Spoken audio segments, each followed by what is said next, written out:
Okay, I think we can just go right ahead and people will join in as I'm introducing you, Katriena. So thank you everyone for joining us today. We're very excited to be hosting Katriena from 12 Degrees as our first guest to the Let's Talk Product webinar series. So let me just start off with a quick introduction on Let's Talk Product.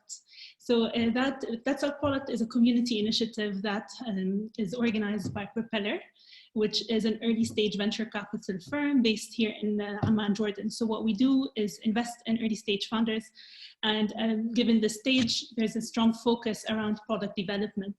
So Let's Talk Product is an initiative that came out around 1.5 years ago. And the goal here really is just to bring more light and have more discussions around building products across the region. So really providing a knowledge sharing platform for the product community, or what we like to call builders. And that is startup founders, product managers, engineers, designers. So anybody involved in the product development process. So it's been mostly local for the past 1.5 years, hosting small meetups on a monthly basis. And now we want to just scale that discussion, bring more people in, hear different stories, and starting with these webinar series. So we're very honored to have Katriena here with us from 12 Degrees as our first guest speaker to Let's Talk Product. I can start off with a very brief introduction. Katriena is a UX design practitioner from 12 Degrees, which is a product design consultancy here in Amman, Jordan. So what they do basically is help clients really build great products, very desirable and valuable products. Katriena has been working in the field for quite a while now as a design thinking expert and advocate, having worked with organizations across several sectors and sizes, such as big corporates back when she was in Switzerland at Nestle, and more recently through 12 Degrees supporting different types of organizations in Jordan, including tech startups. So we're very excited to hear you speak about what I believe is honestly one of the most essential aspects of building products, just adopting a human-centric approach. So thank you so much for joining us, Katriena. Thank you for the invite. I'm super excited. Shall I just kick off? Let me share. Yes, let me just quickly note, if you have any questions, please add them to the Q&A section below. Once we're done with the talk, we'll make sure to get through as many of them as we can. There's also an upvote feature there. So just in case we don't have time to go through all the questions, if you could show us which questions you prefer us to get started with, that would be great. So without further ado, Katriena, the floor is yours. Yes, thanks for adding that. That's a very good point. So any questions that you have as I go through this topic of today, please add them there. All right, so as Lean mentioned, I work at 12 Degrees. You can find us on Instagram, Facebook, and LinkedIn at 12deg, just in case you want to tag us or just follow us. More than welcome to. Before we get started, I'm always super curious who else are in these webinars that I always join. So please let us know in the chat who you are, where you're located, and what sector you work in. Let me open the chat as well so I can see your answers.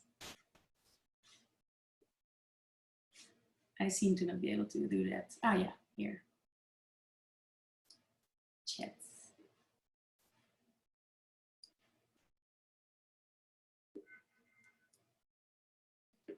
Nice to e-meet you all like that. It's a shame I can't see you all, but I'm happy that you're here. Sahar's here. Sahar is the founder of 12 Degrees, by the way. Nice. Cool. Thank you all for sharing that. So I guess it's only fair to introduce myself a little bit as well. Lean already did a great job with that. So as I mentioned, I work at 12 Degrees. We're a design and innovation studio here in Amman. And our main job is to create innovative solutions for our clients. Sometimes when we see a need, we create solutions on our own too. And then the last thing that we do is we give design and innovation trainings for companies as well. I'm from the Netherlands originally. I come from a part where these kinds of images are considered to be fairly normal. They're sort of specific hobbies and sports to the region where I'm from. And as Lien mentioned, I've worked in different capacities in different sectors in different countries. I started working out producing theater in the Netherlands. I then moved to working for the Netherlands Ministry of Foreign Affairs in Switzerland, and then joined the IT organization of Nestlé's global headquarters in Switzerland. And at Nestlé, I was part of their UX design thinking and innovation team. And something that I really enjoyed as well as in my work at Nestlé is that I was part of a core team that led a global network of large company practitioners and executives who worked on scaling the design-led innovation approach. And I work with companies such as SAP, Philips, Siemens, Hugo Boss, Swisscom, Steelcase, and many others. And weirdly, it was only when I applied for my job at Nestlé that I realized that the way that I had always worked in had a fancy name, design thinking, or human-centered problem solving, or user-centered design. And I say that because I had always worked in that way from the start of my career producing theater. And you might wonder what this image has to do with that. Not much, really. This image was taken, I think, around 2000, and with this lovely group of young teenagers, insecure teenagers, we were creating the school play of that year. And I'm super embarrassed of how I was sort of 13 going on 45 in this photo, but that's a story for later times. Anyway, you might wonder what theater has to do with design thinking. And I've come to realize that the way we used to work in theater is really not that much different from working in startups. So the reason, can we make the screen full screen? Yeah. Does that work better? Wait. Hold on, give me a second to rearrange my screen.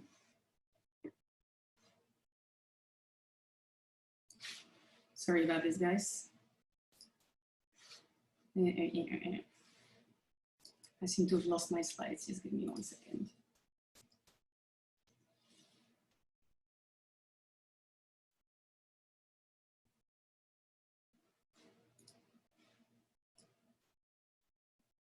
In the meantime, I see that we have a really nice group of different participants here. That's really awesome.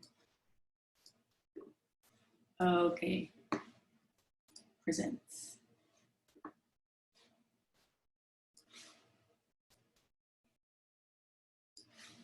Tombi, if I share my screen now, please check if it's better visible. Yes, that's perfect, Katriena. Okay. Sorry for that little intermezzo. So, yes, so I was at this super embarrassing photo, right? So what I was saying is that in theater, the way that we normally work is that, you know, something comes into being because like one or two super creative geniuses or visionaries, if you will, you know, come up with an idea to do something. And I think that that's not really that much different from startups, probably, where a founder came up with a great idea. This founder is often a visionary, and thanks to that idea, you know, a business comes into being. But I learned in theater really early on that if you don't regularly test with your audiences, you risk creating something that's only meaningful to you. And if your audience doesn't buy your tickets, your performance has a really short shelf life, right? And I think that's something that we can all relate to, or I hope at least.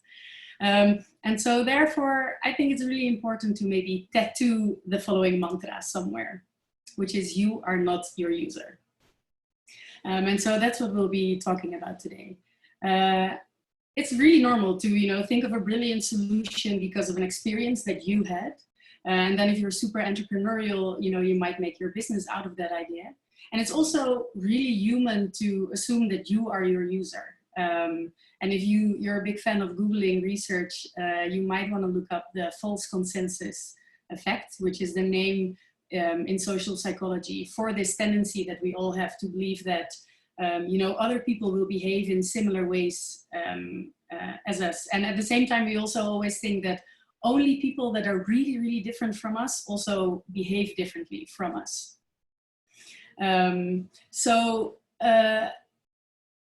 You have to keep in mind, though, that whatever solution you make, if they're right for us, it doesn't mean that they are also right for, you know, the end user. And we can't judge any design based on what we like. And you can do that for your solution, but only if you are the sole user of your solution. It's just the fact that, you know, other people have different goals, different experiences, different mindsets, different mental models. And I know that most of you here, you know, work on digital products. But I just want to make clear that whenever I mention product, moving on, it could be anything that you sell as a company, whether that's a physical product, a digital product, or a service, or a process, anything in between. Okay, so now that we know that we are not our users, your business has also got to run, right? So I just want to share some uplifting numbers with you on, you know, the positive effect on your business when you realize that you are not your user and you actually put your user at the center of your process. So the first thing that I wanted to share with you is this research of the Design Council in the UK. And they found that design-centric companies often have a roughly 228% greater returns than their counterparts. And they measure that for every £1 invested in design, they have a 20 pound increase increase in revenue and a £4 increase in profits. And in this case, design-centered design really means you know, the act of creating human-centered or user-centered solutions. And similarly, McKinsey measured that design-centric companies were able to return 21% to their shareholders against 12% for regular companies. And there's also a really interesting report of Forrester, who worked together with IBM. IBM in recent years fully switched to something that they call enterprise design thinking. And then they asked Forrester to come and measure the business results of that. And they realized that after their switch, their products go to market twice as fast, and they see a 300% return on investment. So now we know we are not our user. We also know that there's business sense behind that. So how do you actually do that? And I'm sure that a lot of you might have heard of something called the double diamonds, which is a visualization of the stages of the design process. And this graph that you're looking at right now is sort of our own version of that. And I'll just quickly go through the process. So you start by making sure that you have a good problem statement, right? What problem do we want to solve? Then you do research, and this research could encompass different things. So what you want to do is really gain a deeper understanding of the problem that you're trying to solve. It's not enough to only do desk research. You can talk to stakeholders, subject matter experts, analysts, thought leaders. You can look at similar types of situations, how, you know, other sectors solve the issue in a similar way. And of course, you can look at trends. But the research also means talking to your users, because if your user, you know, or if your product doesn't solve a problem for your user, then they're just simply not going to use it, right? So you do your research, you learn from that, you find patterns, you find opportunities. From that, you start to brainstorm, you come up with as many ideas as possible, and then you start to filter down again and start prototyping and testing until you can implement. But there's two important notes that I want to make about this graph. And the first one is that this process is never linear. So you continuously research, you continuously test, prototype, test, prototype, test, prototype. That's something that never really stops, honestly. And the second note is that in real life, you often don't have the chance to start all the way at the beginning. I mean, it would be ideal, but it's just often, you know, not really the case. Sometimes, you know, you have to find your way to somehow enter the process in the middle or even at the end. And I think that that's where it gets interesting, and that's what I'll focus on today. Because our promise was also to go from like an ideal theory to a workable reality. So what I'll be focusing on today is I'll touch on three things. I'll touch on research, prototyping and testing, but I'll do it in a different order and I'll tell you why. And my goal is to give you some concrete tips and examples to help you get started, tomorrow with including your user in your process. So I want to start with user testing. And I do this because I think most of us, work at a company that already has a product in the market. And even if the product came into the market without the user at the center, this is a great moment to get started. You can start at the end of the graph in this case because there's already a product and you can test with that. And user testing in this case literally means testing with your user. It doesn't have to be the same as testing for feasibility, technical feasibility, for instance. So testing really allows you to better understand your user, which in turn allows you to better understand how your product should work for them.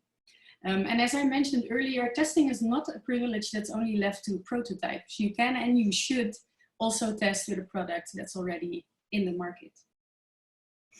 And it's really important when you test to understand that your product isn't precious. The whole point of testing is learning from it. And so it can be a hard one to swallow from time to time. But you have to let go of everything that you love about your product and just take whatever the user tells you. You have to watch it, how your user abuses your product, how they misuse it, how they don't understand it potentially, or how they love it. I mean, it doesn't always have to be negative, right? And so when you test, it's really important to understand that it's not about validating. You're not trying to sell your solution to your users, and you're not trying to prove that you were right all along.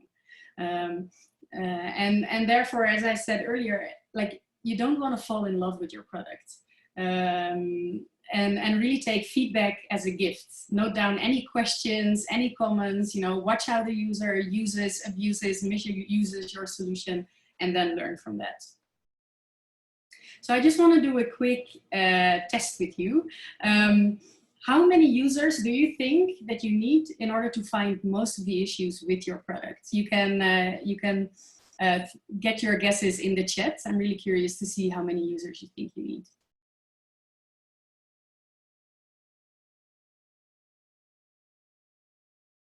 All right, I see some guesses ranging from 2 to 15, 7. Depends, 10 to 25. Nice.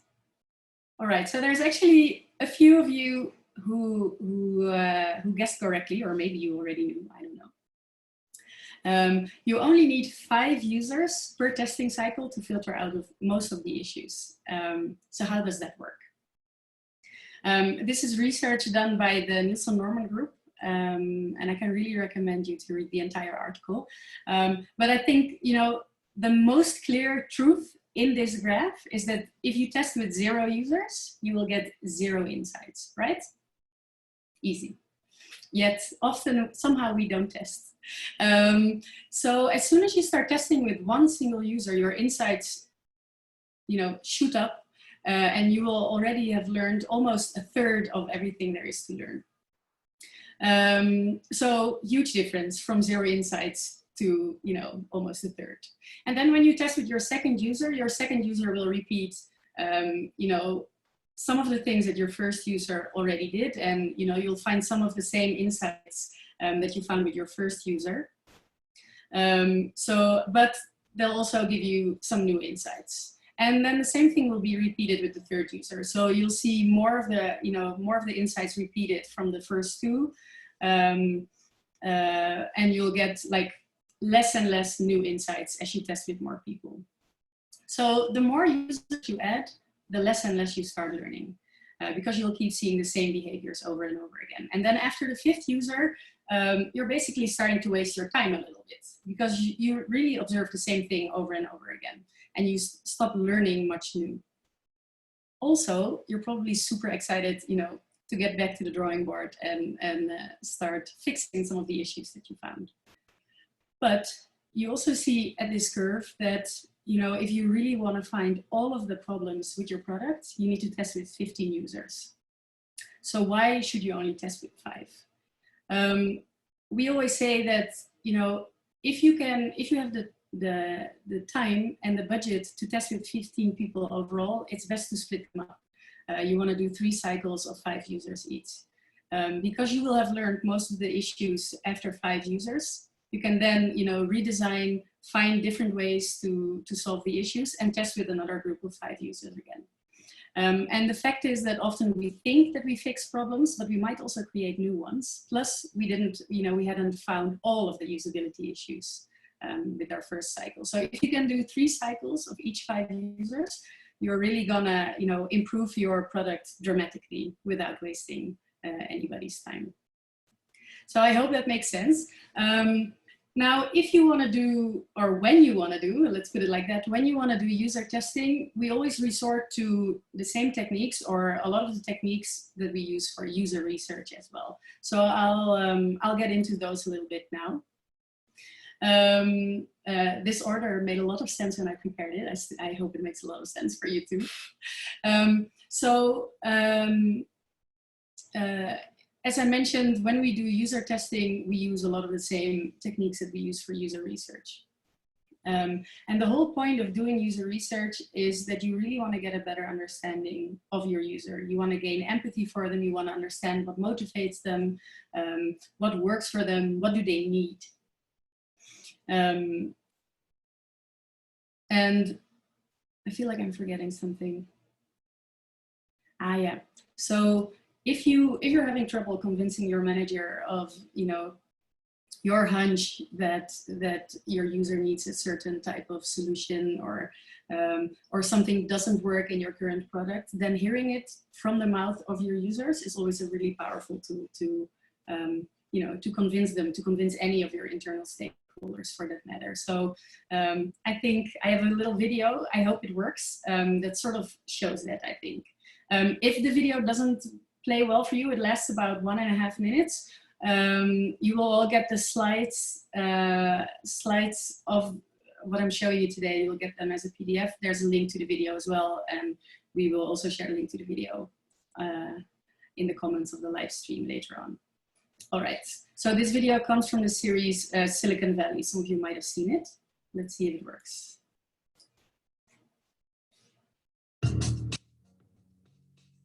Going great. They've been engaging with the platform for about an hour now. They're just starting the Q&A. Great. Thank you, everyone, for sharing your feelings on the revolutionary new Pied Piper platform. Now, Bernice, you say here that you were totally freaked out by the platform. What specifically totally freaked you out? Everything. Just every single thing about it. Just like how it worked. Now, who else found themselves totally freaked out by this platform? Barry, Warren, Natalie, Martina, Gwen, Amy, Walker, and Clay. You were all totally freaked out. Was anyone not totally freaked out? Clark? Good. What was your reaction? It just made me feel stupid. This file sync thing is confusing. When I put videos into my main folder, it says it uploaded them, but then I didn't see where they went. It said stuff was on my phone and my iPad, but when I looked at the memory, it said 0K used. So stuff wasn't on there. That's the platform. He's describing the platform and what's great about it. But clearly, he doesn't get it. Clearly, none of these people get it. Maybe this is a bad group. This is the 5th one today, and it's the least hostile reaction you've seen. Okay, well, everyone that I showed the beta to loved it. Loved. Oh, shit. What? Who did you give the beta to?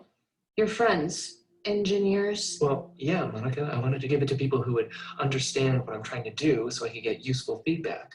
And with all due respect, I give it to you, the one person without a computing background, and you said it felt engineered. Oh, shit. Yeah, you're trying to sell the platform to regular people, but you never actually put it in the hands of regular people. Like them. Shouldn't there be a download button? Did they honestly forget to add a download button? All right, so I hope that video works for everyone. So if you shouldn't consider yourself to be the user, and you know neither are your friends who work in the same field, then who is really, right? And think about it, it's literally the person who you intend to use your solution. And then when you think about testing and doing research with them, we always like to think in dividing your user groups in sort of average and extreme users. And even though your product might be intended for the average user, when you do testing and research, you should never forget about your extreme users. And extreme users are people who are either considered to be expert in your field or on your product, or people who have never encountered it, or people who didn't choose your product but went with the competitors, for instance. And it's really doing research and testing with those extreme users will help you find what's important to them really quick, much quicker, because some of the insights might be more hidden with the average users, but when you also include the extreme users in your research, you'll find what's relevant much quicker. So I wanted to demonstrate that with this example. So this is a plate that we've designed at 12 degrees. And we wanted to provide a solution that enables stroke victims and people with upper limb disabilities, so disabilities of an arm, for instance, to eat with one hand independently. And we found that any tool that's out there is often childish, like big, ugly, just unpleasant experience for most of those people. And this plate gives them a dignified way to eat independently. And when we were testing our prototypes, we worked with an agency who recruited testers for us, and they asked if we also wanted to have a blind person in there. And our initial thought was no, because we didn't design it for people with visual impairments. But then in the spirit of testing with extreme users, we decided that we would love to hear her feedback. And she absolutely hated this plate. Couldn't be worse. When we watched the video, we were like, oh no, we missed a big one on this. But then we realized that, most of the people in the age group that we designed this for often have visual impairments themselves. And while this blind woman, kept on bumping into this partition in the middle, she was used to just feeling her way around the plate, and this thing was just completely in her way. It did help us to improve our design because, and let me go to the laser pointer here, we added these visual guides, or no, how do you say it? Sensory guides for people who, are visually impaired and have an upper limb disability, so that they can feel sort of where they can cut their food independently. So that's how adding an extreme user to our research in this case really helped improve our design. So there's different ways that you can go about doing user research and user testing. There's honestly a lot of ways to doing it, but we're just gonna take out a few that you can basically start with tomorrow. And the first thing that you'll notice here is that the word surveys has been crossed out. Surveys can be super useful, but we don't really consider them great user research tools. And that is because when we use surveys, we often already are biased in the way that we ask questions, meaning we might, ask questions in a really positive way in order to get like a positive answer, or vice versa. But also it means that when we create a survey, we already presume that we know the answer, any possible answer to any question that we ask, right? And the biggest issue that we have with surveys for doing user research is that surveys never tell you the answer to why. And when you're doing user research and user testing, you really want to get a deeper insight into why people are doing certain things, why they're feeling certain things, and why, what motivates them. So one of the user research methods that we really like is something called the silent observer. And it really means, sort of making yourself invisible, visiting your user in the place where they work or where they're, interacting in a natural way with your product, and just sort of disappearing and observing, making notes. Because when you observe, you really want to see, what people really do instead of what they say they would do. And so this image actually comes from, this is Sahar on the photo observing a woman in a senior home having her lunch. And this was part of the research for designing the plate that you saw earlier. So as you observe, make notes, take any observation. It's highly recommended to make photos and videos, of course, if your user permits. And really make sure that you're clear on what you want to learn beforehand, or what you hope to learn.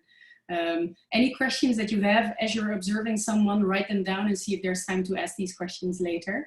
And depending on what you're hoping to observe, you can also definitely do an observation remotely. And I think, you know, given the fact that most of you are operating in a digital space, I think this is particularly relevant to you guys.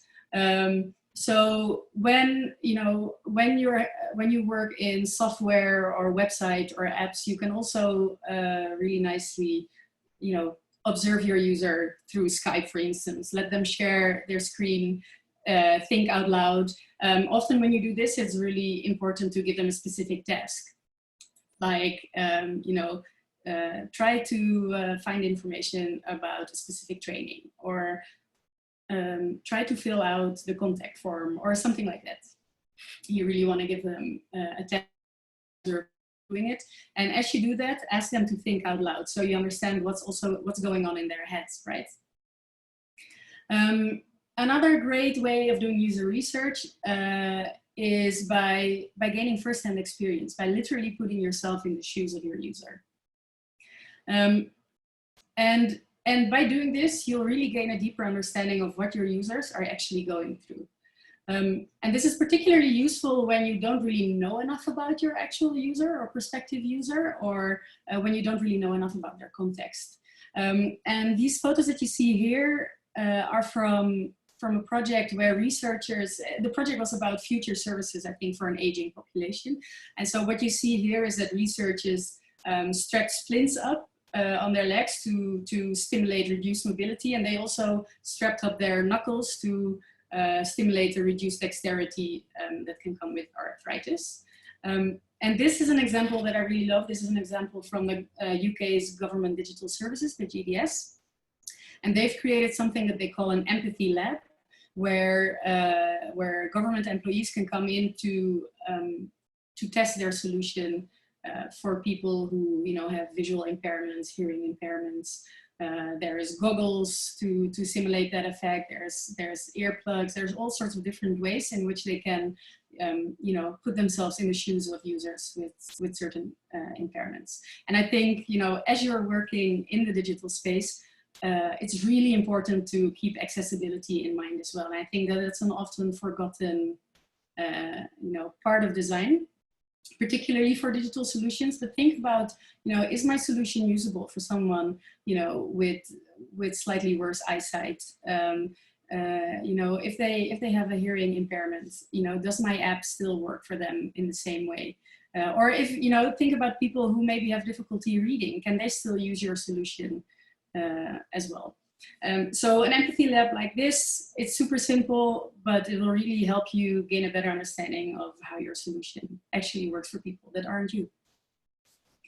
And the last way to do user research or user testing is one of my personal favorites, which is basically having a conversation. And having a good conversation is about having the right mindset. So be open-minded, right? Promote honesty. Make sure that, you know, your user feels comfortable, and create an environment that really encourages them to open up. You also want to adopt a beginner's mindset, meaning, you know, pretend that you come from another planet and that you know nothing about human behavior on this planet. So don't assume that you know any of the answers. And even if you feel that you know why or how, or, you know, still ask. So still ask your question, even if you think that you know the answer. And also in your preparation, make sure that you're clear on what you want to learn. And another really big part of having a good conversation is that you really listen, but really, really listen. And don't be afraid of any silences, because any silent moment will really allow you and your user to, you know, to just process what's just been said and maybe come up with, you know, other valuable things. And also be aware of your body language, because, you know, you want to show that you're interested, even maybe, you know, even if you're already sort of checking out, just make sure that at least it seems like you're interested. Don't lean back. Don't start WhatsApping or Instagramming as your user is talking. It's just rude.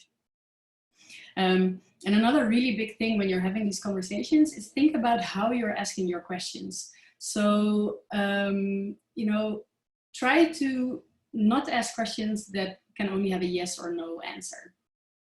You know, think about starting your question with, can you tell me about, like, can you tell me about the last time that you traveled?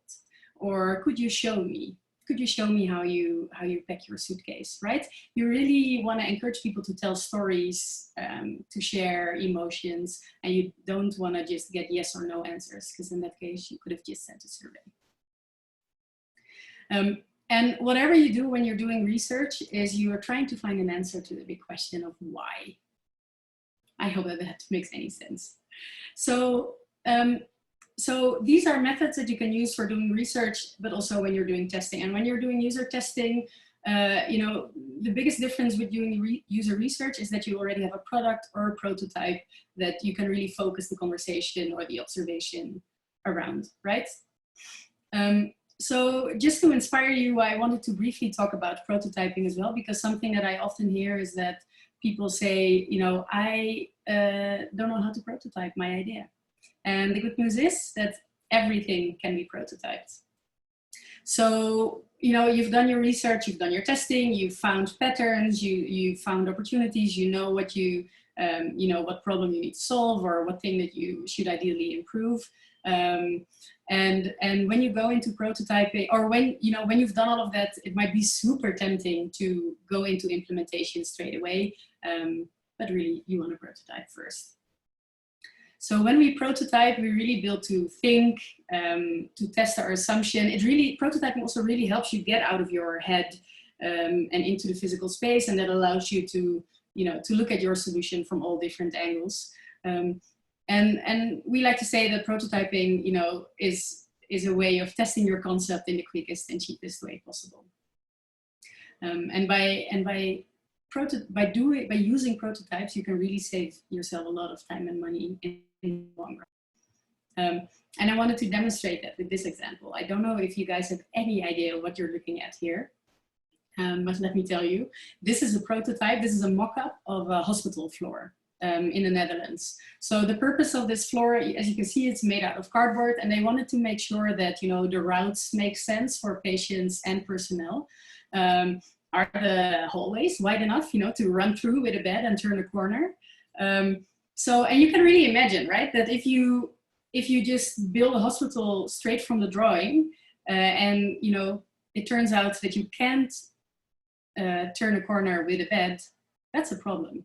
And therefore, it's much cheaper to rent a space, get some cardboard, and set it up like this to test, rather than, you know, having to fix a problem when the hospital's already built. And honestly, it's not that much different for any other type of product or service, whether it's digital or physical. Prototyping is really, really going to help you save time, money, and just generally improve your product. So since most of you operate in the digital space, I wanted to show you this image. Because before you start prototyping, it's really important that you're clear for yourself what you need to learn from your prototype. And I think that this image demonstrates that beautifully. Let me use my laser pointer again, just because I can.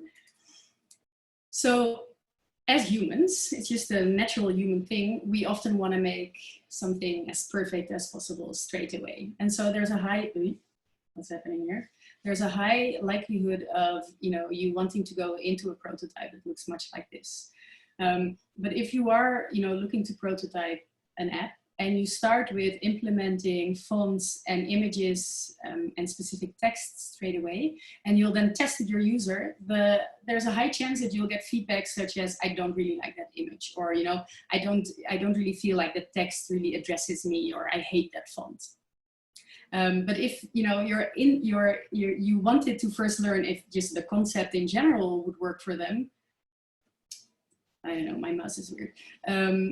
It might be best to just start with a sketch. And the sketch doesn't have to be fancy, honestly. But sketching will really help you think, but it will also just help you test with some people, you know. Do you think that this is a concept that could work for you potentially?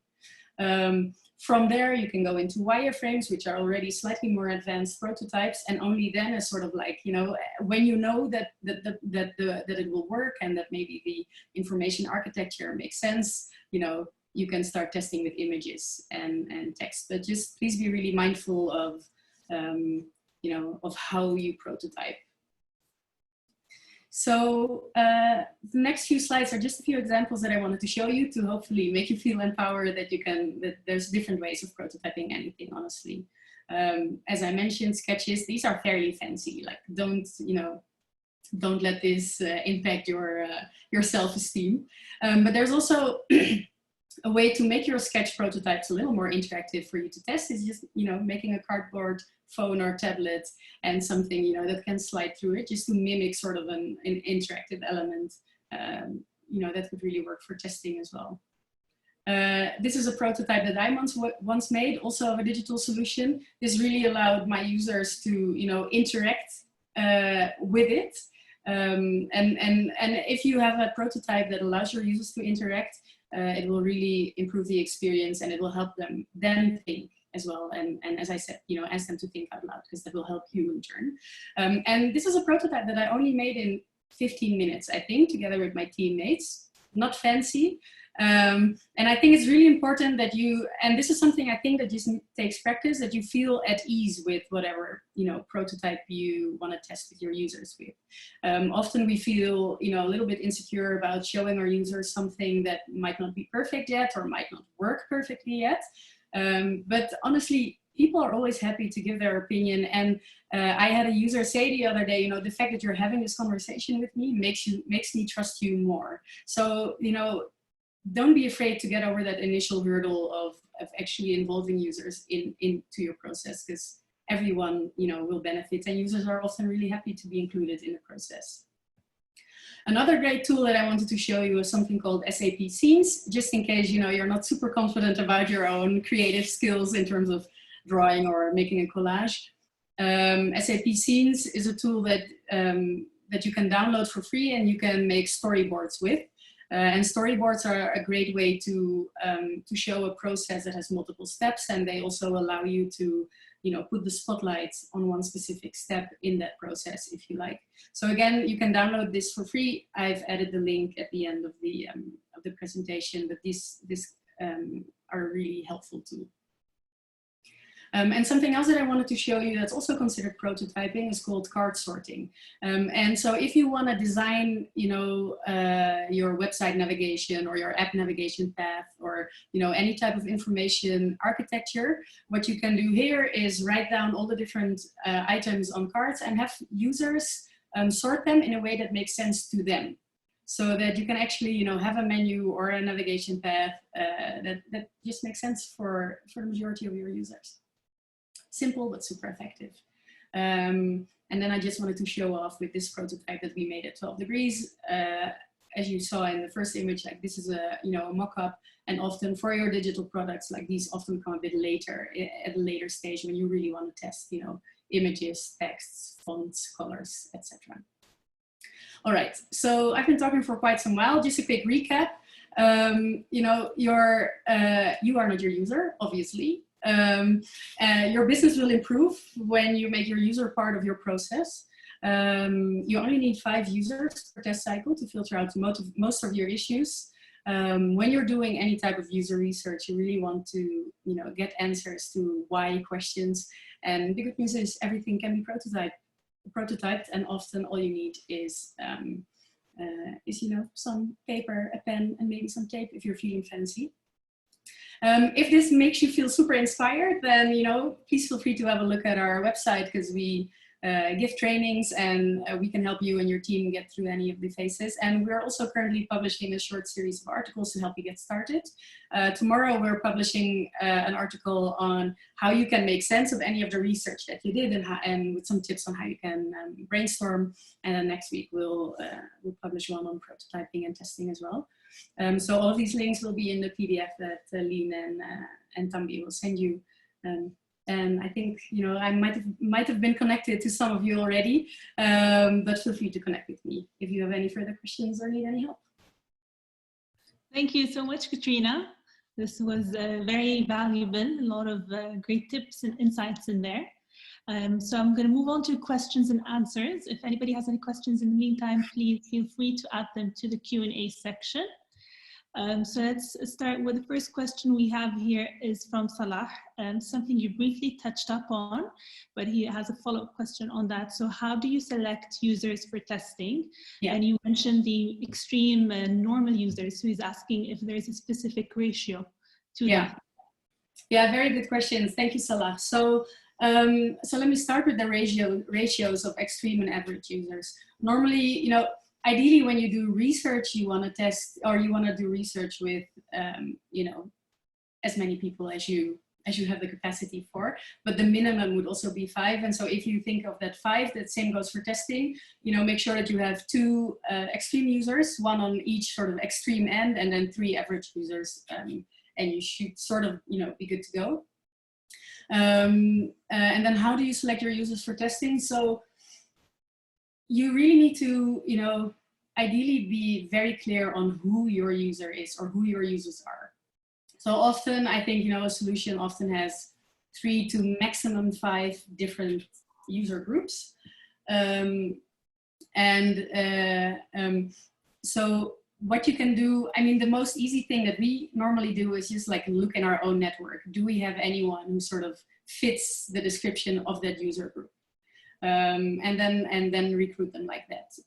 That could be a fairly, time-consuming exercise, but it is the most recommended because you really have control over who you recruit, what they get told.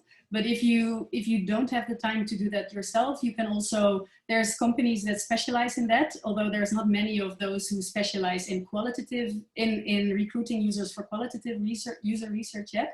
So often what you do is go for a company who has experience with recruiting people for market research.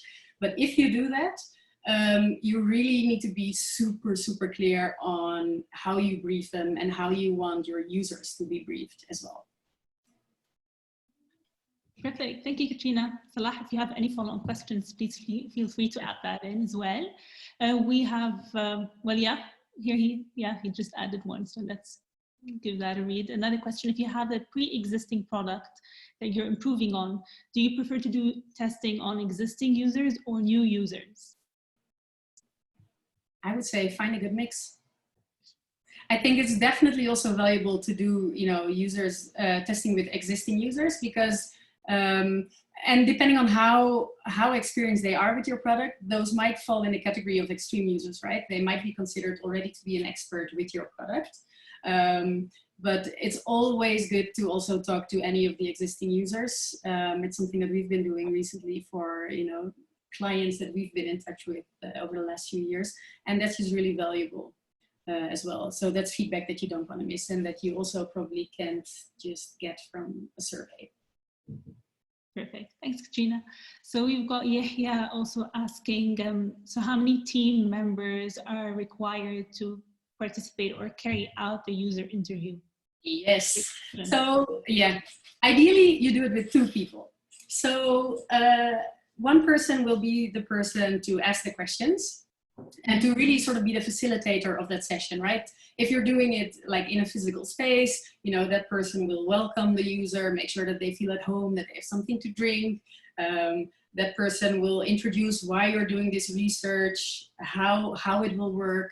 And then the other person will be taking notes. And as I mentioned, ideally you record your research as well. Always make sure that the user is okay with that. So don't just, push a recording device in their faces. Just make sure, you introduce that properly and ask nicely, just so that you can, verify your notes with the recordings if need be. And if you really have enough people, you could add a 3rd person to the interview for just any observations, of body language and stuff. But there's a risk of, when you do that, there's a risk of just sort of overcrowding the space. Like I would feel comfortable and at ease at talking to 2 people, but 3 might be a crowd already. So 2, I would say, is the ideal number. But you can also do it alone if you have a recording device and you're a fast writer. It's just not ideal to have a conversation with someone and have to write at the same time. Perfect, thanks. So we have a question from our Facebook Live from Syed. So he's asking for a bit more details on just involving that user through the entire process. So how do you make a user part of your design process, I guess, in a more cohesive manner? Yeah, guys, you have amazing questions. I love it. So I picked out the two main parts of making your user part of the process. So obviously when you do research with them and when you test with them. But these tests, like, they don't have to come in when you have big and fancy prototypes, right? As I mentioned earlier, even if it's just a sketch, you can already, involve your user in there. I'm thinking of what you could do, but it's really advanced and super tricky, is to already ask, like in your interviews, already ask your user about dreams and ideals that they have. So you could, like, if you are doing research about traveling experience, you could ask them, what would an ideal travel experience look like to you? The line there that you don't want to cross into, like, you don't want to actually start brainstorming with your user, but you do. But it is nice to sort of get dreams and ideals from them. But so if you go back to that graph that I showed you in the beginning, sort of the design process, like the research and the testing are really the main points where your user becomes a part of your process. I have a quick follow-on on that, actually. I'm curious to know, do you go back to that same initial user group and just test with them throughout the process? So a bit early on discovery, and then you go back to them with a prototype, or would you rather start with a new, clean pool of... Yeah, interestingly, I had that question last week as well, and I think I'm going to answer it differently now. So last week I said, sure, you can go back to the same user group that you tested with before. But now, I've thought about it for a week or so, and I'm partially coming back to that. And here's why. So when you do research and testing with the user, it's always good to ask them, if we have any follow-up questions, could we get in touch with you again? If there's anything that we would need to clarify, can we get back in touch with you again? So partially you can, but it really is highly recommended to make sure that you get fresh eyes in there every time as well. Okay, no, that does make sense. The next question is from Laith. So he's saying that his product, his solution, has two different customer segments, two different age groups, technological exposures. How does he reach a middle ground, and how does he go about assessing? I guess you're trying to figure out who is the better customer profile, if that's correct, Laith. We can also give you the mic if you'd like to. Yeah. If I understand it well, so Laith, I'm just gonna make an assumption here on what you're asking. I think what you're asking is, you have an app, you have two different user groups, and you're trying to find a way, to make that app work for both of your user groups. Just checking if you can just confirming chat. So it's completely normal, right, for one solution to have 3 to maybe maximum 5 different user groups or user segments. But it's true, like, the more you have, the harder it gets to satisfy all of them. And if you really have more than 4 or 5 different user groups, you should really think about making different solutions for them, because you just can't satisfy all of them. So what you do is, you do your research, you do your testing, you find out, the things that, frustrate your users the most, or the things that they like the most, and then you can prioritize them. And maybe one user group needs to give on a part in order to facilitate the other. You can also prioritize one of the user groups above the other. And often in that case, when you improve your product for that one user group, it will improve for everyone else. It honestly depends a little bit. Yeah, I hope that helps. If you have any follow-up questions, Laith, you can just add that in, or as I've mentioned, we can give you the mic to explain that further. Yeah, and I'm happy to connect also on LinkedIn, if you want to follow up on that, or send me an email. Amazing.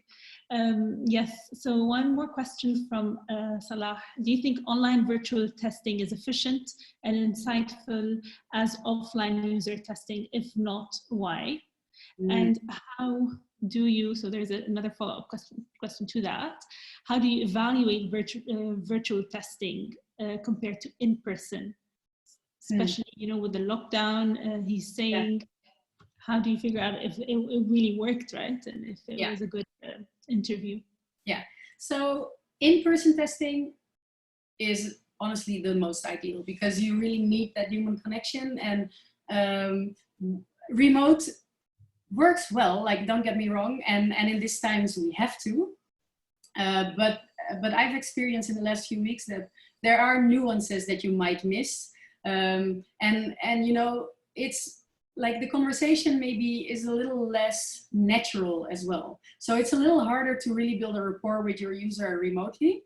So the preference, like at least my preference, is still doing it in a physical space, but remotely works really well. You just need to be aware of those things, right? So try to find a way to build a more, you know, more easy and quicker rapport with your user. Definitely, if you're doing it remotely, definitely make sure that there's a colleague with you also to, you know, pick up on like body language nuances and stuff like that, just so that you don't miss anything. And weirdly enough, or maybe not weirdly, but it's something that I noticed today, because I actually had a user interview today as well, is that it's harder to be fine with the silences in an interview. Somehow, you know, if I just fall silent now, it just, like, you start to doubt, is there something wrong with my internet? Does the tool no longer work? So that makes it a little bit harder to just give space for that. So true. Perfect. Okay, so that wraps up the questions and answers from our attendees. We have a few more minutes left, so I'm just going to get to a few questions that we have for you. So you know how a lot of people, first thing you do when you come up with an idea, you kind of start thinking straight into solution, right?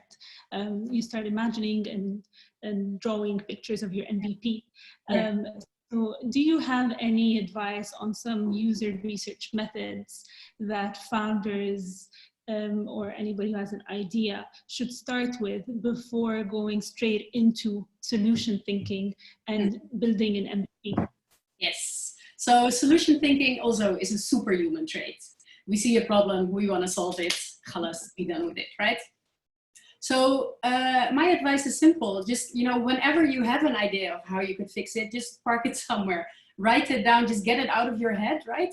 Write it down, draw it somewhere, stick it on your wall. Doesn't matter where you park it. Just get it out of your head and park it somewhere. And you're absolutely right, like staying out of that solution space for at least sort of the discovery stage of the process is really important, because, you know, it is really easy to get into the solution space, but if you haven't defined the problem properly, your solution is just going to fail anyway. So you really want to focus on having a clear idea, what problem are we solving, what problems are there, and only then get into the solution space. So, you know, don't get mad at yourself for having solutions early on. Just park them somewhere, get them out of your head, and be done with it. And then you can, you know, include those ideas back in the process when it's the time to think about solutions. So what you're saying is, like, you can just start with speaking to potential customers, right? They're not your users yet, just doing some research around a problem discovery. Is there a certain number or a minimum number of people that you should talk to before you jump into prototyping, developing a solution idea? So I don't think that there's an ideal number, but you know, and it also really depends on, even if you don't have actual users yet, I'm sure you envision people to be your users, right? So it really depends on who you envision to be your users. You know, if that's, you know, both the 3-year-olds of this world and the 60-year-olds. So often my answer is it depends a little bit, which might be annoying, but so it depends. It depends on who you envision your user to be. I sort of forgot your question, I'm sorry. Yeah. It's getting warm in here. We're almost done. If there's a minimum number of people, right? So if you have two different customer profiles, I guess you can like talk to 10 of these and 10 of those to try to figure out who's more. Yeah. Yeah, so there's not really a magic number. I think, you know, the bare minimum would be 5 per sort of user group. But I think, you know, if you're able to speak with upwards of 10 people, you're already doing really, really, really well. Okay, perfect. So that you can really find some patterns and similar types of behaviors and needs. Perfect. Thank you so much, Katriena. This has been very insightful to me as well. So actually, we do have a few extra questions. You have a few minutes. I just noticed we have new questions that just came in. So somebody's asking, Mahfouz is asking, how do you minimize personal bias impact? By working with a team. So I'm actually really happy, Mahfouz, that you asked this, because you can't do this alone, right? Let's just be clear about that. You really need people with, you know, from different backgrounds in your team. And so if you're, let's say you're working on a project for marketing, you know, make sure that someone from finance is part of your project team. Make sure that someone from QA is part of your team, because you really need people in your project team with different perspectives, because having that will really ensure that you don't, you know, sort of have this tunnel vision effect. Perfect. And one more from Hala. So she's saying there's a lot of resources out there on UX and user-centered design. Do you recommend any specific place for newcomers to just start learning? Yes, I think, I'm not sure, Hala, I think we've been in touch over LinkedIn on Nielsen Norman Group. So I think Nielsen Norman Group is a great resource. I mean, they have great trainings, but they're hella expensive. They're worth it, but they're, I don't know, you just have to bend over backwards in order to pay that. But what's really nice about them is that they share a lot of free resources on their website, lots of articles, lots of videos to help you get started. Obviously, IDEO is a big one if you want to learn more about design thinking, human-centered design. But really, Hala, the biggest thing, and also, of course, there's 12 degrees for trainings in your company. But really, the biggest thing is just life. You know, just start doing it. Just try it out. See what works, what doesn't work. You know, follow your instinct. You know, human-centered design really is a very natural thing to us humans. It's something that we all have, you know, in us as a child, and we somehow get unlearned that. So just, you know, try it out. Just find some projects where you can slightly make a difference, where you can maybe start to talk to a few users, and just gain experience by doing it like that. I think that's honestly the best way. Perfect. If I may add to that, actually, Hala, I just, I'm going through that same process, and I just started a course with Interaction Design Foundation, IDF. Yeah. I've been finding that super useful. It's not too expensive either, so check that out as well. It's Interaction Design Foundation. I can message you afterwards. So once again, thank you, Katriena, so much for joining us. This has been really great. And we would love to host you one day in the future as well, talk about a different topic. For now, thanks again. Have a great day. You too, guys, and thanks for all your great questions. I really appreciated them. Great, perfect. Thank you. You got all the thanks in the chats if you want to see that before I end the call. Yeah, exactly. Nice, perfect. Thanks a lot, guys. Of course. Here we go. Oh, more messages. Yes, bring them on. Perfect. All right. Talk soon. Bye. Bye.